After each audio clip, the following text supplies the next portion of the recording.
آپ کو ایک بار پھر پروگرام میں خوش آمدید کہیں گے۔ اولمپک چیمپئن ارشد ندیم نے جیولن تھرو میں تاریخ رقم کر دی۔ آج یوم آزادی پر پوری قوم ارشد ندیم کی کامیابی کو سیلیبریٹ کر رہی ہے۔ اولمپک نیزہ بازی کے فائنل میں ارشد ندیم اپنی پہلی تھرو میں فاؤل کے بعد جب دوسری تھرو پھینکنے آئے تو اس لمحے خود ارشد ندیم سمیت کسی کے وہم و گمان میں بھی نہیں تھا کہ یہ اولمپک کی 118 سالہ تاریخ کی سب سے لمبی تھرو ہوگی۔ ارشد کا پھینکا گیا وہ نیزہ کھیلوں کی دنیا کے کئی ریکارڈ توڑ گیا۔ 92.97 کی اس میجک تھرو نے 40 سال بعد پاکستان کو نہ صرف گولڈ میڈل دلوا دیا بلکہ 1984 کے بعد پہلی بار سبز پرچم اولمپک سٹیج پر سب سے اونچا لہرایا۔ ارشد ندیم کو اس تاریخ ساز کارنامے پر پوری قوم مبارکباد پیش کرتی ہے۔ ارشد ندیم نے جشن آزادی کی تقریب سے خطاب میں کہا ہے کہ یوم آزادی پر سب یہ تہیہ کریں کہ ہم لوگ ایک ہیں۔ پوری قوم نے ارشد کی اس جیت کو تاریخی کامیابی اور جشن آزادی کا خوبصورت تحفہ قرار دیا ہے۔ ارشد کے اس کارنامے پر وفاقی اور صوبائی حکومتوں کے علاوہ گورنرز، بزنس گروپس، اداروں اور تنظیموں کی جانب سے ارشد ندیم کو نقد انعامات اور تحائف دیے گئے ہیں۔ صدر مملکت کی جانب سے ارشد ندیم کو ہلال امتیاز دینے کی منظوری دی گئی ہے۔ حالیہ تاریخ میں پہلی بار پوری قوم کرکٹ کے علاوہ کسی اور کھیل میں اس قدر دلچسپی لے رہی ہے، مگر یہاں پر بھی بحث اس بات پر چل نکلی کہ آخر کامیابی کا صحرا کس کے سر سجے گا۔ ارشد ندیم سے سیاست میں آنے سے متعلق سوال ہوا تو ارشد نے اس کا جواب نفی میں دیا، مگر ارشد کی کامیابی کو لے کر سیاسی پوائنٹ سکورنگ خوب کی جا رہی ہے۔ ایک طرف پی ٹی آئی کے لوگ ارشد ندیم کو عثمان بزدار کے دور میں دیے گئے چیک کو کیش کروانے کی کوشش کر رہے ہیں تو دوسری طرف نون لیگ کے لیڈرز اور حامی اس کو شہباز شریف کی دریافت قرار دے رہے ہیں۔ چیئرمین وزیر اعظم یوتھ پروگرام رانا مشہود کے مطابق یہ وزیر اعظم شہباز شریف کا ویژن ہے۔ دونوں جانب سے ارشد ندیم کی کامیابی کو بھرپور سیاسی گین کے لیے استعمال کیا جا رہا ہے، تو ایسے میں سوال یہ ہے کہ ارشد کی کامیابی کو سیاسی رنگ دینے کی کوشش کیوں کی جا رہی ہے؟ تیرا ہیرو میرا ہیرو کی بحث ہی کیوں کی جا رہی ہے؟ ارشد ندیم کی کامیابی اس کی انتھک محنت کی بدولت ہے، جس کا کریڈٹ سب سے پہلے ارشد ندیم کو ہی ملنا چاہیے۔ بغیر کسی سیاسی تعصب کے ارشد کی یہ جیت پاکستان کی جیت ہے۔ فوکس یہ ہونا چاہیے کہ ارشد ندیم جیسے اور ہیروز کیسے بنائے جائیں تاکہ اب مزید کسی میڈل کے لیے کم از کم 40 سال تک انتظار نہ کرنا پڑے۔ اسی پر پینل کے سامنے سوال رکھیں گے۔ اولمپکس ارشد ندیم کے نام 40 سال بعد گولڈ میڈل، ملک میں سیاسی پوائنٹ سکورنگ جاری، قومی جیت کو سیاسی جیت کیوں بنایا جا رہا ہے؟ شہزاد صاحب۔ اچھا، ایک تو یہ کہ ارشد ندیم کی جس دن سکسیس ہوئی اور جو اس نے کامیابی حاصل کی واقعی ایک ہسٹورک، وہ تو آپ نے بیان کر دیا، لیکن ایک چیز کا احساس آپ کو اور ہم سب کو ہوا ہوگا اس دن کہ Pakistan has a civil. Pakistan مکمل طور پر ابھی اپنے سے بے نیاز نہیں ہوا۔ میں نے اچھا سمپل اس کا جملہ استعمال کیا ہے کہ پاکستان کی روح زندہ ہے۔ اس دن پاکستانی جس جگہ پہ موجود تھے، جہاں بھی تھے، انہوں نے اس کو سیلیبریٹ کیا۔ وہ تھی اصل اور صحیح سیلیبریشن۔ اب جو ہو رہا ہے وہ بھی غلط نہیں ہے، اس لیے کہ جب ایک اتنا بڑا ہیرو، پاکستان کا پرچم بلند کرنے والا، پاکستان کے لیے ایک ایسا عمدہ فخر کا باعث بن کے آنے والا شخص، اس کی اسی طریقے سے پذیرائی ہونی چاہیے جیسے ہو رہی ہے۔ اور اگر کوئی حکومتیں ان کو انعام دیتی ہیں تو جس طرح کی ان کی ضروریات ہیں اس حساب سے، وہ اگر کیش انعام ہے، کچھ اور طری شکل میں ہے، تو وہ بھی ایک اچھا عمل ہے، کیونکہ اس کو ہمیں کوشش کرنی چاہیے کہ معاشی فکر سے آزاد کر دیں اس شخص کو۔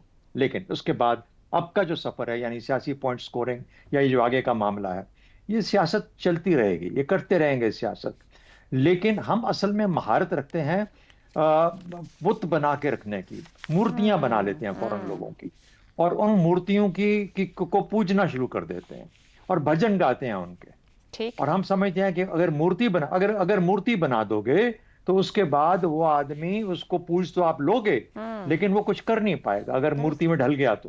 صحیح، یہی کام ہم نے عمر اکمل کے ساتھ کیا۔ پاکستان کا ایک ایسا ٹیلنٹڈ کرکٹر جو کہ ابھی 20 سال کی عمر کا تھا، اور اس کو ویوین رچرڈ کے ساتھ ماسٹر دے دی گئی۔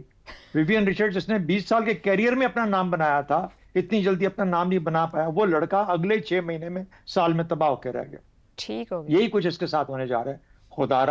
خدا را اس کو ایتھلیٹ رہنے دیں، وہ ایتھلیٹ ہے، ہاں اس کی معاشی پریشانی کو دور کر دیں، فکر کو دور کر دیں، ایسے اس کے ساتھ پروفیشنل لگا دیں جو کہ اس کو لے کے آئندہ کا پلان بنائیں کہ اس کو کہاں پہ کیا کرنا ہے، اس کی صحت کو کیسے برقرار رکھنا ہے، فٹنس کو کیسے رکھنا ہے، اور جو اس پہ پریشرز آئیں گے سوشل پریشرز اس سے کیسے آزاد رکھنا ہے اس کی طرف دھیان دیجیے. یہ آپ کو گولڈ میڈل دلواتا رہے گا انشاءاللہ. افتخار صاحب اولمپکس میڈل جیتنے پر انعام دینا اور بالکل دیے جانے چاہیے, اس سے زیادہ بھی دیے جانے چاہیے, مگر کچھ شکوے شکایت بھی سامنے آئے کہ ایک باکسر ہیں حسن شاہ, ان کو 35 سال پہلے ایک پلاٹ کہا گیا نہیں ملا, گزشتہ سال برونز میڈل لے کر آئے ہیں ایک, وہ بھی جیولن تھروور ہے محمد یاسر, ان کو بھی وعدہ کیا گیا تھا 50 لاکھ کا, وزیر اعظم شہباز شریف ہی تھے اس وقت, نہیں دیا گیا.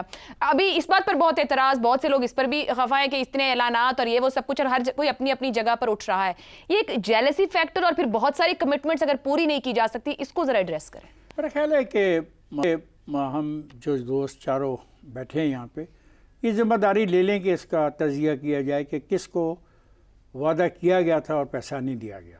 ہمارا فرض بھی تو بنتا ہے نا, محض تذکرہ کر دینے سے تو بات نہیں بنتی.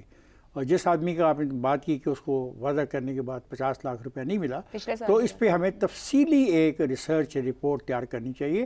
اور جو سپورٹس رپورٹر ہیں پاکستان کے, جو دنیا بھر کا سفر کرتے ہیں سپورٹس کی کوریج کے لیے, اور ان کے بڑے بڑے نام ہیں اور ان کو بڑی بڑی اچھی تنخواہیں بھی ملتی ہیں, یہ ان کا کام ہے کہ پاکستان میں اگر اس قسم کے وعدے کیے گئے حکومت کی طرف سے, وہ کیوں کر نہیں پوری کیے گئے, کس سے کیے گئے, کب کیے گئے, کتنے کے کیے گئے, ایک وہ انویسٹیگیٹ رپورٹ چھاپے. میں ان کے ساتھ ہوں گا, ٹھیک ہو گیا, قوم ان کے ساتھ ہوگی. لیکن ایک بات سر جو کہی ہے شہزاد صاحب نے, وہ بھی خیال رکھ لیں, چوم چوم کے بندے کو مار مت دیجیے گا. چم صاحب, یہ قومی جیت ہے, سیاسی جیت کیوں بنایا جا رہا ہے, اور ہماری کھیلوں میں سیاست کیوں اتنی چھائی رہتی ہے؟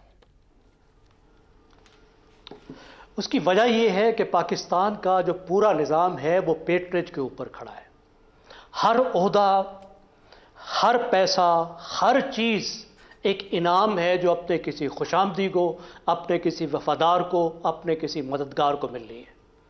وہ کوئی قومی امانت نہیں ہے, وہ کوئی ادارے کی سربراہی نہیں ہے, وہ صرف ایک تحفہ ہے.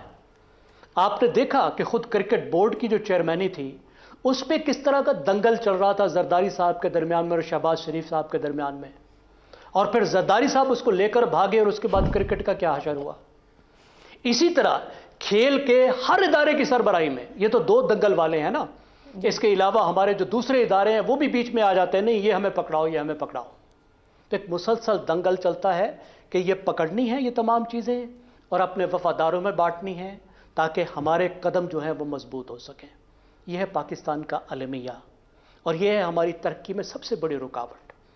تو ہمیں جو بنیادی چیز جس پہ نظر رکھنی ہے کہ کھیلوں کا تعلق نوجوانوں سے ہے, کھیلوں کا تعلق صحت سے ہے, کھیلوں کا تعلق تعلیم اور تربیت سے ہے, کھیلوں کا تعلق اس بات سے ہے کہ ہماری جگہ جگہ گراؤنڈز ہونے چاہیے, کھیلوں کا تعلق کمیونٹی کی ڈیولپمنٹ سے ہے, لوگ جو کھیل کھیلتے ہیں وہ پروموٹ ہونے چاہیے.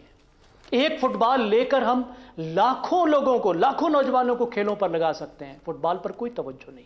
ہمارے ہر گاؤں میں کبڈی کھیلی جاتی ہے, کبڈی کو کوئی لفٹ ہی نہیں ہے. اور وہ لوگ ہیں تھکے ہوئے لوگ, میرے جیسے ریٹائرڈ لوگ, بزرگ لوگ, وہ لوگ عہدوں کے لالچ میں اور سیاستدانوں کی خوشامد کرنے والے لوگ, ان کے ہاتھ میں یہ سب چیزیں, اور نوجوانوں کے لیے جو اہم ترین ایک چیز ہے وہ تھما دی گئی ہے, المیہ ہے یہ. ٹھیک ہے حماد صاحب, قومی جیت کو سیاسی جیت کیوں بنایا جا رہا ہے, کیوں ہر کوئی کریڈٹ لینے کو کھڑا ہے؟ سب خوش ہیں, 25 کے 25 کروڑ عوام اس بات پر اگست میں بہت زیادہ خوش ہیں کہ ہمیں سیلیبریٹ کرنے کو کچھ مل گیا ہے, پر نمبر ٹانگنے کی کیا ضرورت پیش آئی کچھ لوگوں کو؟ اچھا, سب سے پہلے میں ذرا فیل گڈ فیکٹر جو میں نے محسوس کیا اس پہ ذرا بات کر لیں. جو کل رات بھی ہم نے دیکھا کہ جو آزادی کی تقریبات منانے لوگ نکلے ہوئے تھے, لڑکے اور نوجوان, ان لوگوں میں ایک خاص طرح کی, اگر آپ مجھے تندی نظر آ رہی تھی, ایک چمک نظر آ رہی. یعنی یہ سیلیبریشن کا پارٹ واقعی اس نے فیول کیا ہے اس جیت نے. اور آج صبح بھی آپ دیکھ رہے ہیں, اور میں نے آتے ہوئے بہت سے بورڈز دیکھے, بل بورڈز, ان پر لکھا ہوا تھا 92.97, یعنی ساری ایک فیل آ رہی ہے. ایک اور میں نے سلوگن پڑھا, سینہ تان پورا پاکستان. اس طرح ایک فضا میں آپ کو ایک خوشی کی لہر نظر آ رہی ہے ایک میڈل سے. یہ سیاستدان ہر چیز میں کریڈٹ لینے کی کوشش کیوں کرتے ہیں؟ جی کرتے ہیں, اور ان کا کام ہی ہے, لہٰذا انہوں نے تو لینا ہے, کریڈٹ لینے کی کوشش کرتے ہیں. جیسے کہ ایک کلپ تھا پہلے دن کا جو شہباز شریف صاحب کو ایک منسٹر کہہ رہے ہیں آپ کا ویژن ہے سر, وہ ذرا سا ان بیڈ ٹیسٹ ہو گیا. ورنہ باقی سیاستدان جو ہیں ان کا تو کام ہی ہے, بلکہ ابھی تک ہم آج تک 92 کے ورلڈ کپ کی کہانیاں سن رہے ہیں, تو یہ سیاست تو خود بخود اٹیچ ہو جاتی ہے.